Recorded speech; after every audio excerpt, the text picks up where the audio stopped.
Gaminame naminį kopūstų pyragą. Į šiltą vandenį sudedame aliejų, mielės, cukrų ir druską. Maišome, kol ištirps mielės ir cukrus. Beriame miltus ir gerai išminkome, kol neliks miltų kruopelių. Uždengiame rankšluosčiu ir paliekame apie 30 minučių šiltoje vietoje, kad tešla pakiltų. Supjaustome svogūnus. Puode apkepiname šoninę su sviestu, dedame kopūstus, pilame šiek tiek vandens ir troškiname, kol kopūstai suminkštės ir nugaros skystis. Sudedame smulkintas žoleles ir dar patroškiname. Pakilusią tešlą iškočiojame pagal mūsų turimą kepimo formą. Dedame pirmą sluoksnį ir prispaudžiame kraštelius. Kopūstus atvėsiname, dedame juos ant tešlos ir paskirstome vientisai.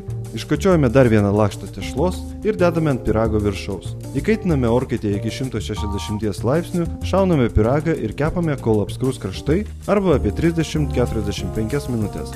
Valgomas kitą dieną šaltas arba tą pačią šiltą su grietinė arba sviesto padažu. Skanaus!